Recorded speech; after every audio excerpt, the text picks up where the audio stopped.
ओम साई राम। सभी साईं भक्तों को सादर नमन। मित्रों, साईं के दिव्य संदेश चैनल के माध्यम से आज फिर आप लोगों के सामने हाजिर हुआ हूँ। आप लोगों को शायद याद होगा कि एक स्वप्न में बाबा ने कैसे अपना वरद हाथ मेरे शीश पर रख करके उन्होंने मेरे सर की पीड़ा सदा सदा के लिए हर ली, और आज तक मुझे कभी सर दर्द नहीं हुआ और न किसी किसी भी प्रकार की दवा लेने की आवश्यकता पड़ी। कुछ उसी तरह से का एक अनुभव आज मैं आप लोगों से फिर साझा करता हूँ।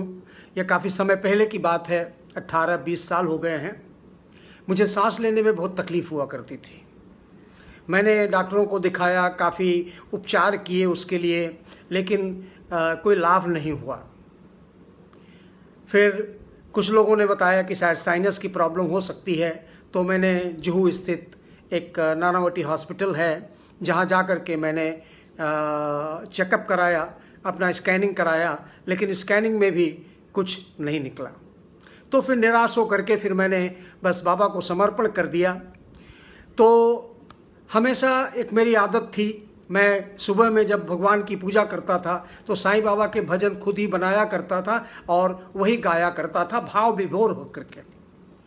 और इस तरह से जब भाव विभोर हो करके मैं बाबा के भजन गाता था तो मेरी आँख से और नाक से पानी गिरने लगते थे, जिससे मुझे काफ़ी राहत महसूस होती थी। ये कार्यक्रम तो हमारा अभ्यास चल ही रहा था, लेकिन एक दिन स्वप्न में मैंने देखा, करीब शुभ मुहूर्त में मैंने देखा, अर्ध सुषुप्त अवस्था में मुझे ऐसा लगा, आभास हुआ कि हमारे बिस्तर के चारों तरफ सफ़ेद यूनिफॉर्म में जैसे डॉक्टर लोग होते हैं, डॉक्टरों का एक पैनल खड़ा हुआ कोई विचार विमर्श कर रहा है।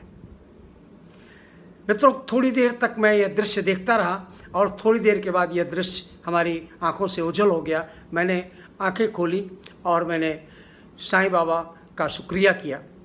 उसके बाद से पता नहीं कब ये मेरे सांस की बीमारी ख़त्म हो गई, मुझे बिल्कुल पता नहीं चला, और आज तक मुझे सांस लेने की कभी कोई तकलीफ़ नहीं हुई।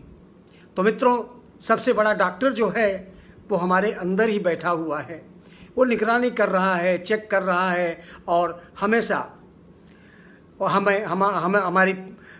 हमें प्रेरणा दे रहा है। तो मित्रों, जब हम भगवान को भक्तिभाव से पुकारते हैं तो आँखों से आंसू बहते हैं, नाक से जो भी गंदगी रहती है वो निकल जाती है, और फिर हमारा मन जो है, जो बोझिल रहता है, वो बिल्कुल शांत हो जाता है और सांस लेने की प्रक्रिया अपने आप ठीक हो जाती है। तो मित्रों, आप लोगों से भी मैं प्रार्थना करूंगा कि आप भी इसी भक्ति भाव से बाबा के साथ जुड़े।